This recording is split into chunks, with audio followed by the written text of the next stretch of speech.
Hello everyone. Today I'm here with Mani Davoudi.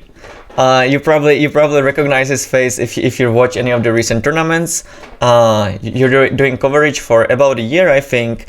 But you're no stranger to the competitive scene. I think you won a GP in 2017, if I'm not mistaken. Yep, that's right. How it's going, man? Nice to talk to you today. Not bad. Yeah, I'm glad we managed to finally get this together.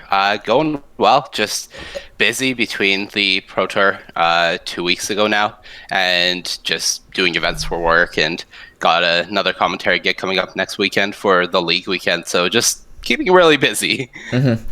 Yeah, I've been really impressed with the way you commentated. I think it was like last weekend, not this one, but the one before. And I just wanted to talk to you.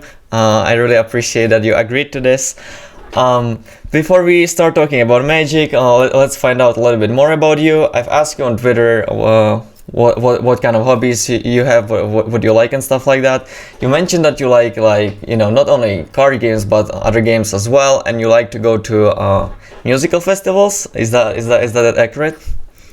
Yeah, so I really enjoy video games. It's in addition to being my job and being my primary hobby. I've just always enjoyed different card games, different video games, whether single player. I actually prefer single player games to multiplayer games in most cases, just because I have a pretty competitive nature and I can't really play a multiplayer game casually. I always try to strive to either do well ranking wise or keep climbing and getting better at it. Whereas a single player game, you play through it, you get to the goal and you finish it. Even then I have struggles with competitiveness. It's just more about completionism and try to collect everything or try to get 100% in the game. So regardless of what I'm doing, there's always that aspect of competitiveness to it.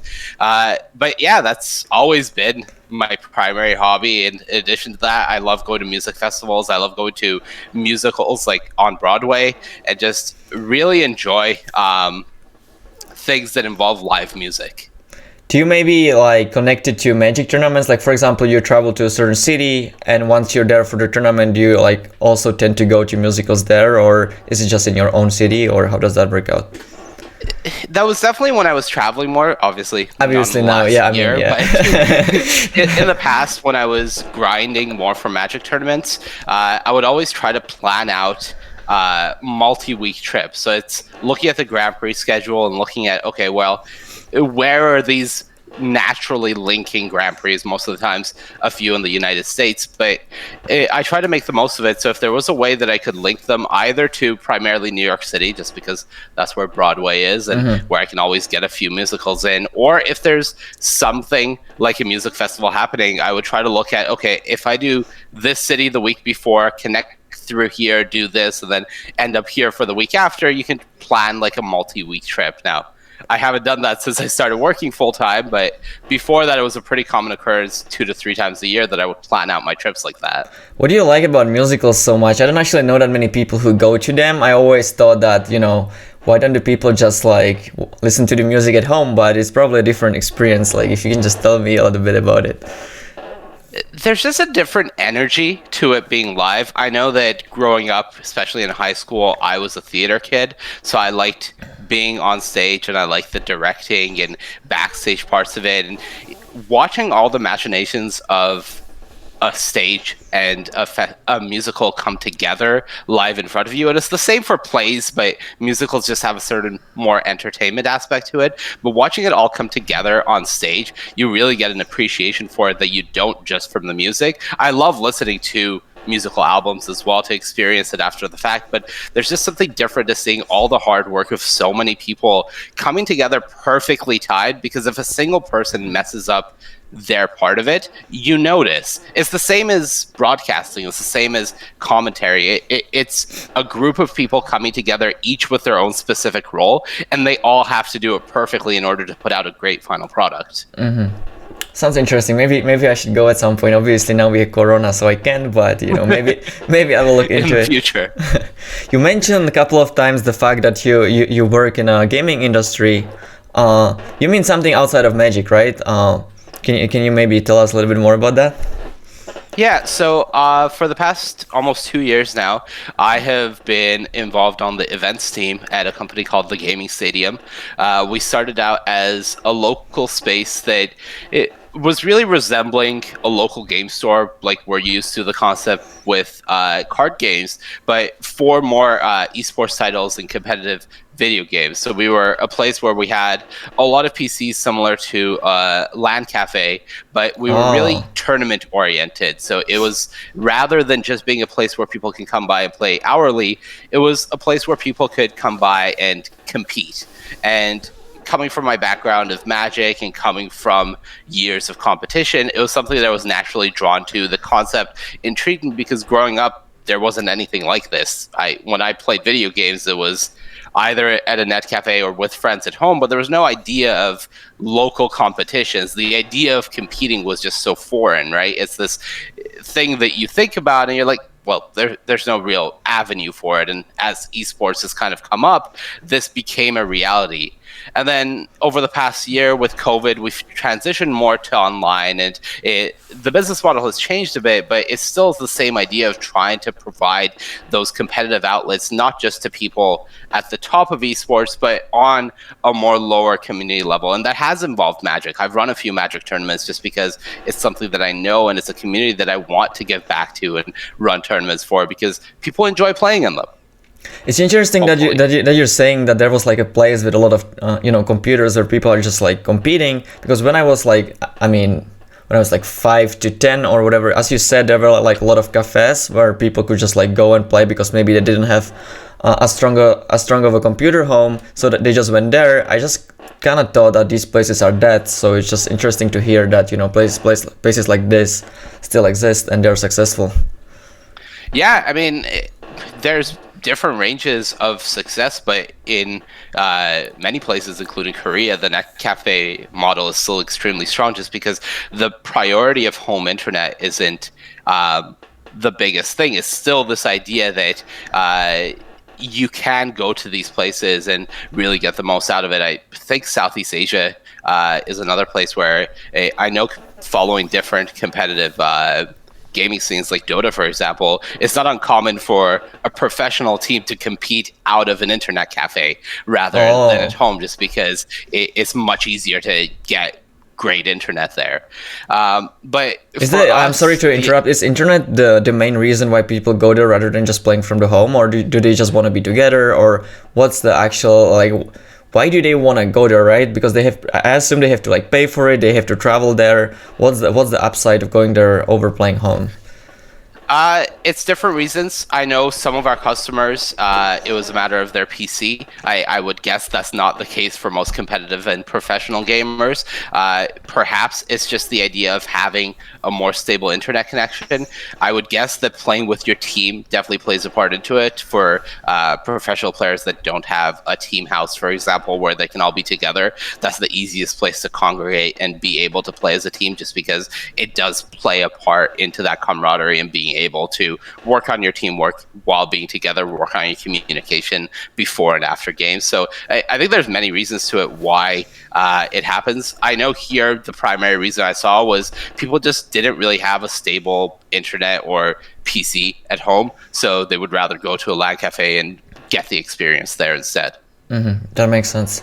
Let's talk about Magic a little bit. As I said in the beginning, you actually won a GP in 2017. When I actually didn't know that. So when I watched the coverage, I was like, how is this guy who I never really like seen before like so good? Because your commentary is like very insightful. You definitely know what's going on. So I was just like very surprised. And then like obviously when I dig into it a little bit more, you were actually like a pretty competitive player. What was the GP just some like kind of random success, or were you like trying to become a pro, or what's your story, if you can talk about it a little bit? Yeah, I spent a lot of years traveling and grinding, and I qualified for some pro tours. I had some decent results. That was my second Grand Prix top 8, I think. My first one was Houston 2013, I want to say. Mm-hmm. But I hadn't ever had that big result that I was proud of, and that GP was actually funny because it was in the middle of a period where I really wasn't playing that much Magic. I think that was maybe the first and only Grand Prix I played that year, maybe the second. So I really wasn't planning on playing much Magic. I went to Vegas because it was Vegas and I would see a lot of friends and have a good time.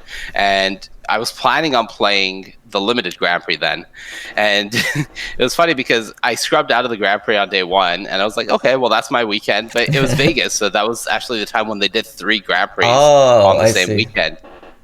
And I know that as I was essentially accepting my fate of, okay, well, for the rest of the weekend, I need to go to some clubs, watch some live music, hang out with friends, and do whatever. Somebody asked me if I was playing the Modern Grand Prix, and I think I was actually having a conversation with Sam Black that day. And we were staying in the same house, and I was talking to Sam, and he was just talking about random musings, and he thought that Affinity was well positioned for the Grand Prix that weekend. And it was funny because I wasn't playing that much Magic, but in the last maybe 2 years, any Modern that I had played was with Affinity. So it was the only deck in the format that I had like some amount of familiarity with. And now I'm having this random conversation.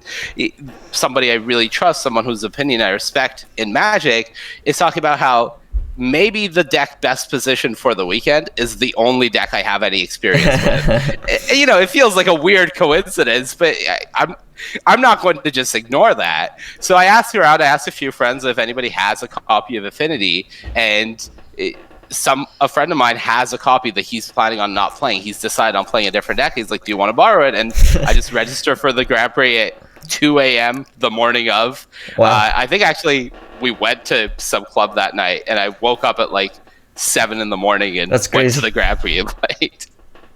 So that's the GP that you competed, the first one? That's the GP I won. Oh, I'm sorry, I misunderstood. Pure coincidence. Oh, yeah, that's crazy. I think it was relaxing and not really caring about the result that much. Like I said, I wasn't playing that much Magic. I was no longer on the grind, and the result didn't matter to me.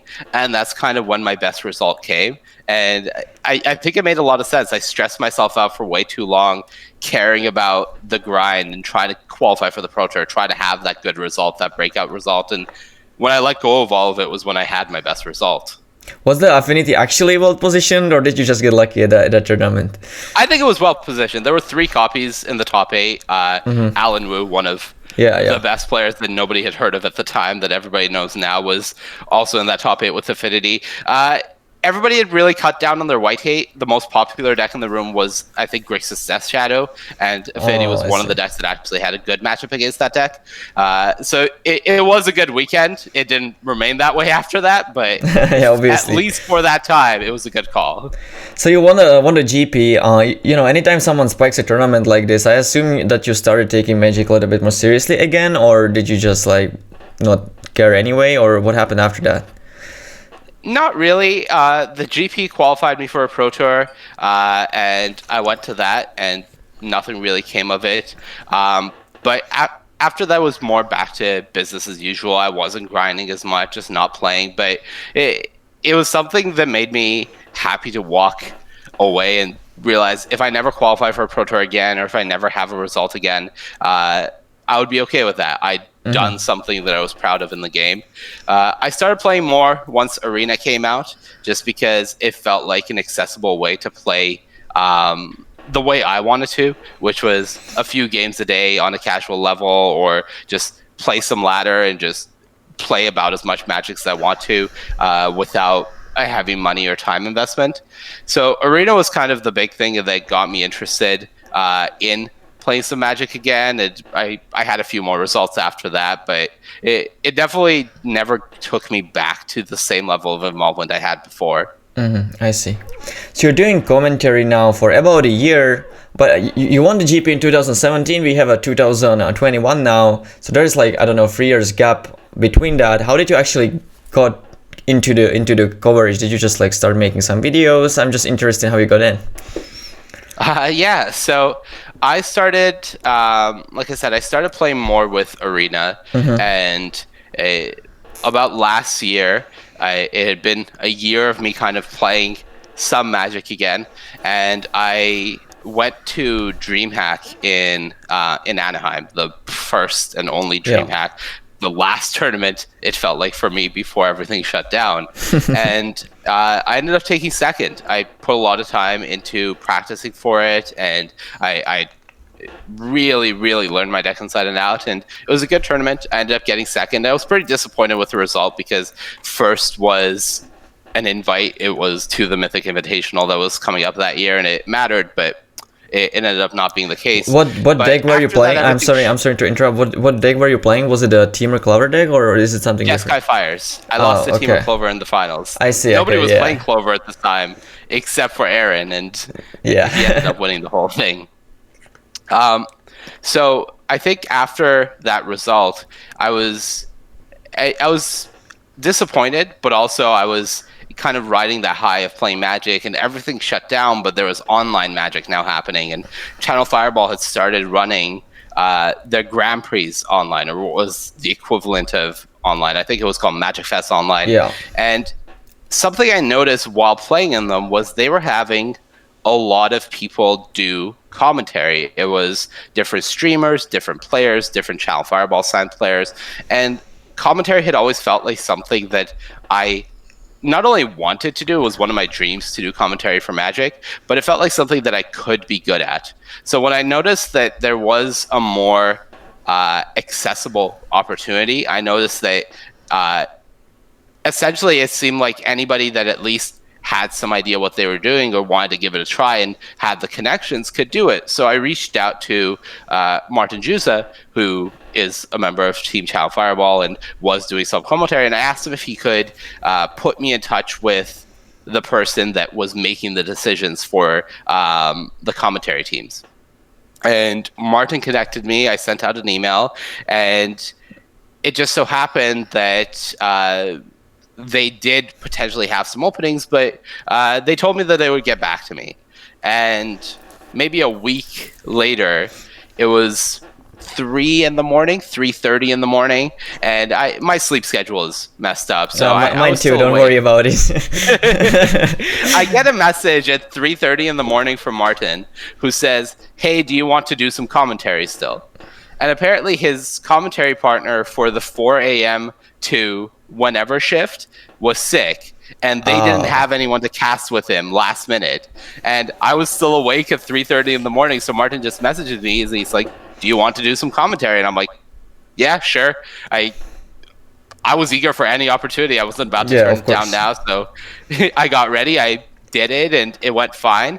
And then I did a few more opportunities with Channel Fireball and the Magic Fest Online.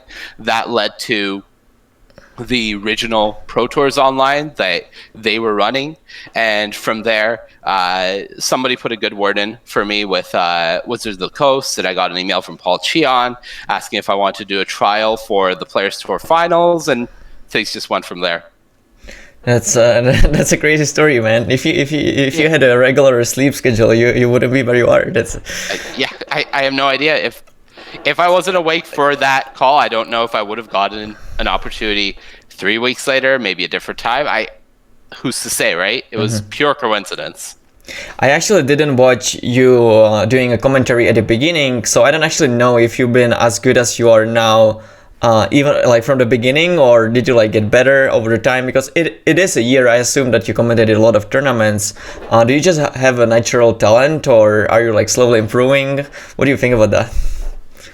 I think my style is something that is a bit different to the expert seat. It's just the way that I always thought about Magic, and the way I looked at games as a spectator was always trying to figure out not just the line that is happening, but the different lines that could be happening simultaneously, the draws that are coming up, and just trying to break things down from a what's coming up as well as why what just happened. So trying to predict what's going to happen, but also pivoting to why what did happen. And it was something that it seemed like at least some people really responded to seeing on coverage. It was a style that made sense, especially to more enfranchised players of the game who have a knowledge of the game and are looking for that sort of detailed analysis and breakdown. So it was something that flowed to me naturally and people responded to. But in terms of how I actually pulled it off, it's been a year of improvement for me. Something that I do after every event I do commentary for is I go back and I watch all of the commentary that I did, and I kind of try to look at it from a fresh eye as a spectator and see if what I'm saying in any given situation, A, makes sense, and B, has value to the viewer. Because it's hard to judge it in the moment, but after the fact, I've watched a lot of Magic commentary over the years. I like to think that I can at least try to figure out if something someone is saying makes sense, it is enjoyable to watch. So I do that for every show. I go back and watch it in whole and just try to analyze myself, try to figure out where I'm going wrong, where I'm going right, and how to do it better for the next time. If I'm casting with a commentary partner, I make sure to get feedback from them, what they thought we could have done better, what they thought was good. And by putting all of those together and just constantly asking for feedback from anyone that I can, it's at least helped me become cleaner at it and slightly better at it over the last year. Mm-hmm. So as you're saying, you're rewatching all of the videos where you commentated. Is there like any specific mistake that you just like keep repeating but you can't really get rid of, or like do you have any weaknesses that you're aware of? Is there anything?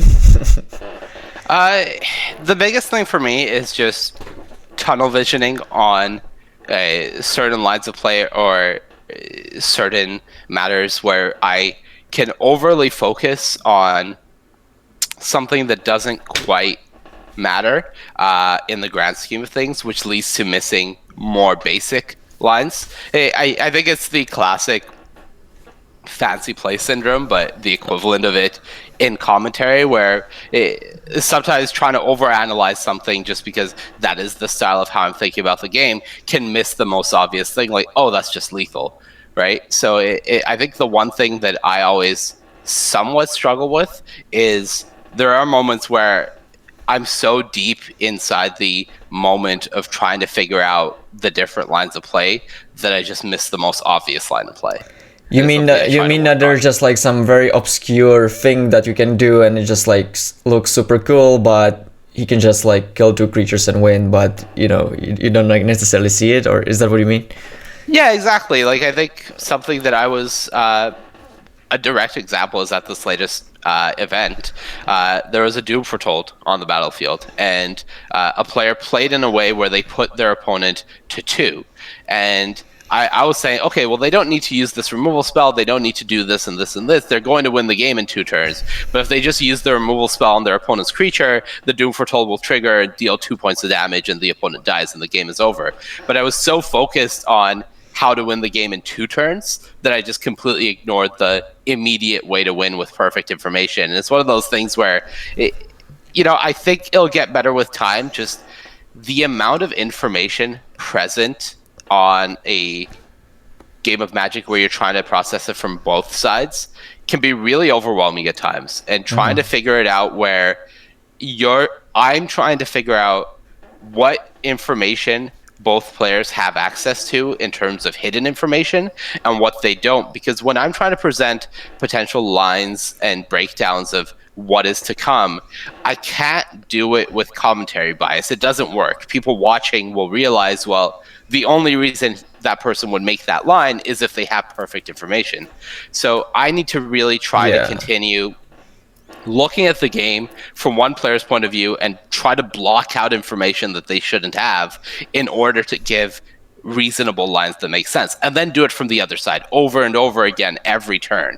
And that amount of information that can be so overwhelming at times, which is why sometimes the simplest things just get overlooked.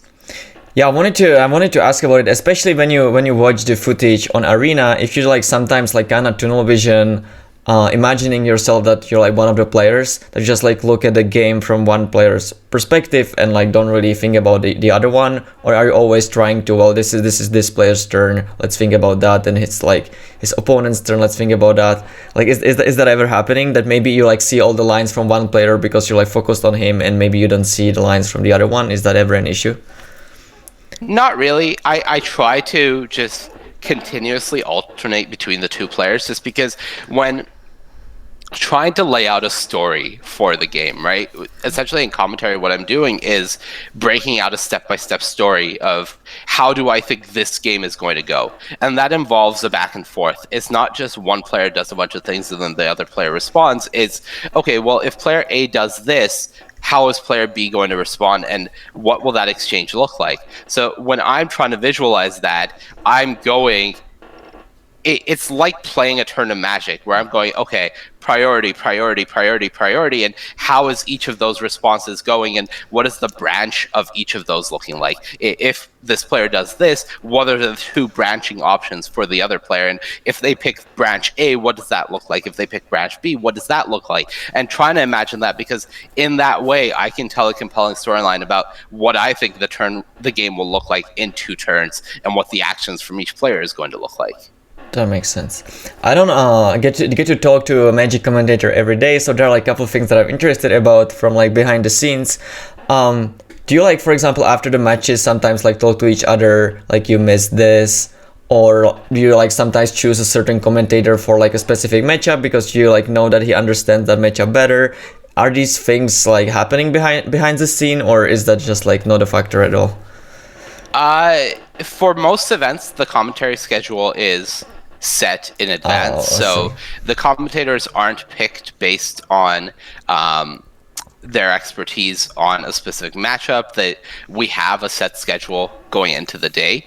However, if it works out that somebody is more proficient in something, or it's a pet deck, whatever it may be, it works this way into the commentary. Is something that you can discuss beforehand, like, hey, I've played a lot of this deck, so when we're talking about it, you can pass off to me and I have more thoughts on it. So those are the types of things that do get discussed. And after the fact, it really depends on the person. I know when Corey Baumeister and I are working the same event, we're both in the expert role, so we're never working together, but before and after rounds, there's certainly an exchange about, oh, by the way, this is why I think someone did this line that you may have missed, or I thought your commentary and analysis of this portion was great. And I think it's really common for us to just have that exchange during events that we're working, just because there is an appreciation for what the other person is doing. All of the commentators that work on these events are just so talented, and having the opportunity to work with them, talk to them, and just kind of get a look at why they do the things they do is so beneficial for helping me improve as a commentator. And I never turn down an opportunity to have those kinds of discussions. Well, it was awesome talking with you today. Before we end, maybe you can tell people where they can find you on the internet, if they want to follow you or something like that. Yeah, sure. It was a pleasure talking with you today. You can find me on Twitter, primarily at Zapgaze, and also you can follow Gaming Stadium CS, the company I work for, where I'm running events all the time. We just ran a Magic event. We're going to have more. So if there are people interested in playing some more free Magic events, we are running a lot of them, and they're always a blast. And then just catch me on broadcasts for Magic, hopefully well into the future. I'll be doing the League weekend next week. It's the first weekend of the split, so I'm really excited.